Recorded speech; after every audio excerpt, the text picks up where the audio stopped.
What's up everyone? My name is Chris. I'm going to give you a tour of my 136-inch wheelbase Highroof ProMaster van conversion.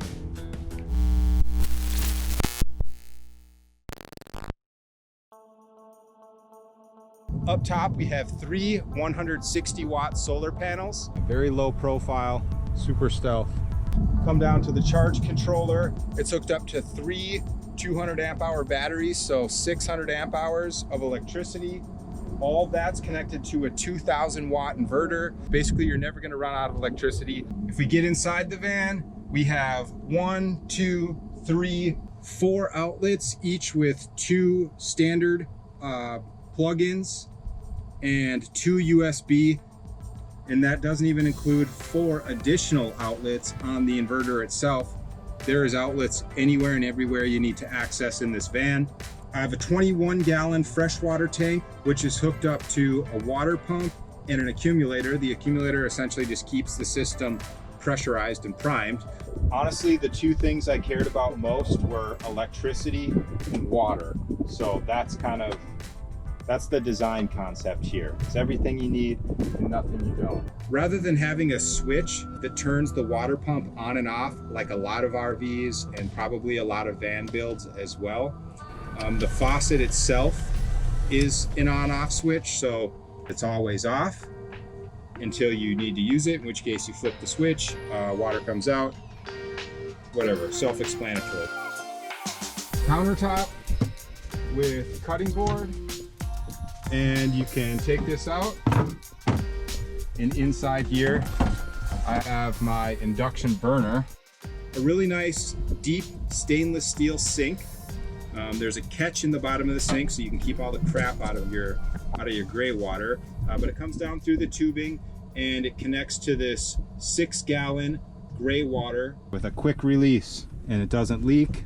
Even if there's water still in the tube, when you disconnect it, it's not going to leak. Neither is this.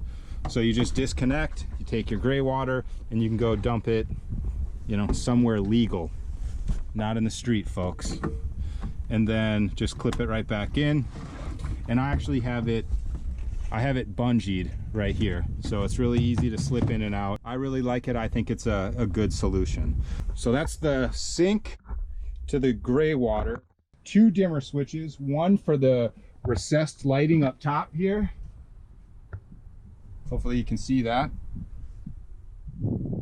And you won't be able to, it won't come through in the daylight, but maybe I'll cut to a clip of me turning on and dimming the lights when it's dark outside. I have the recessed lights on a dimmer, and these are a yellow light. And then underneath the cabinets, I have another dimmer, and this is some really nice white lighting, so plenty of light in here. Little to no energy draw.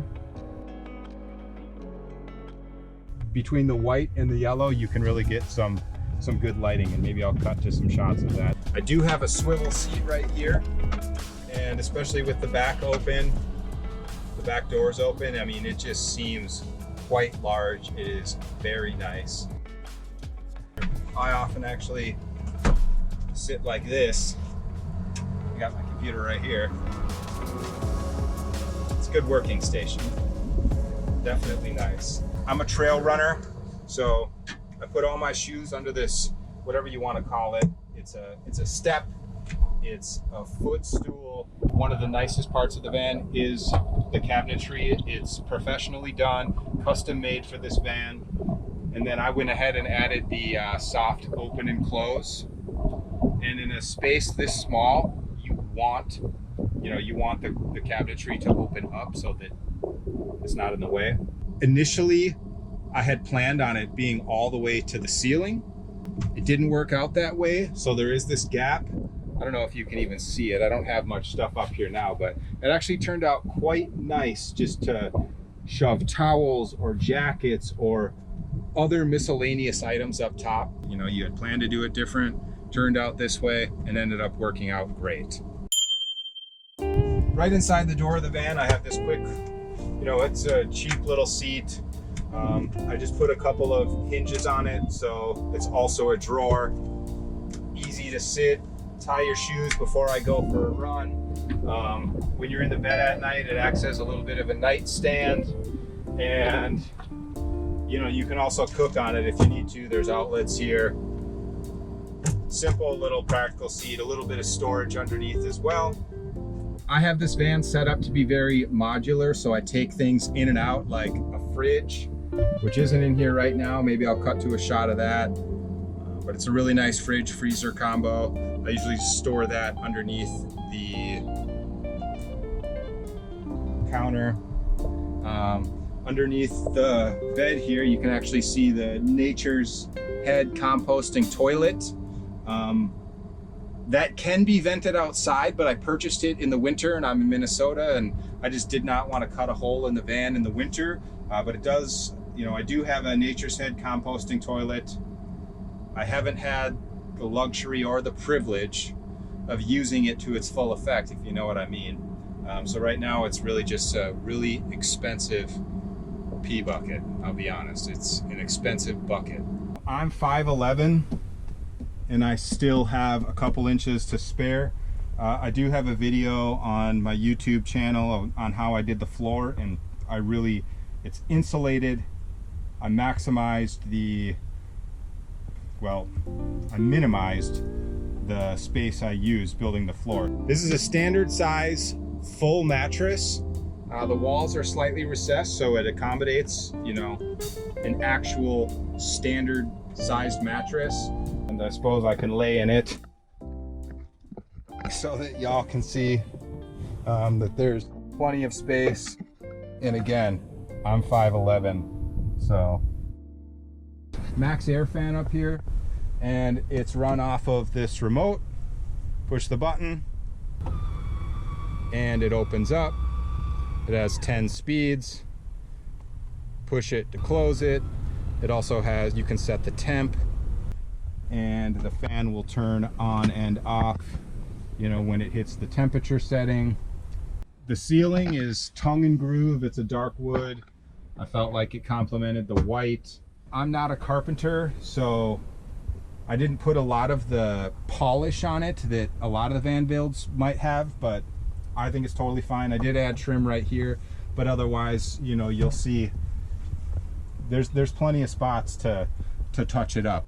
I do have these window covers, and they're made specifically for the ProMaster. Reflectix on one side, insulation on the other. It's literally a perfect fit. These are really good when it's cold and you want to keep the heat in, but they're also amazing for privacy. If you don't want to put the curtain up and you just want to put your window covers on. Let me walk back around here, and you get this bed is up high enough that you can fit mountain bikes under here.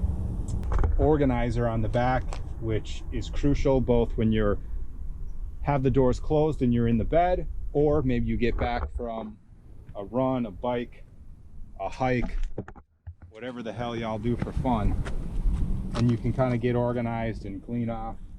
I have a little solar shower here as well, but basically you can do things right back here without making a mess in the van. I added these tie down rings for, you know, whatever. When I'm going to the Boundary Waters or when I'm packing up all kinds of gear, you can put it in the bag, do whatever, and you load it up, and you can secure it with rope or bungees, like you see how I have the Nature's Head toilet at the moment.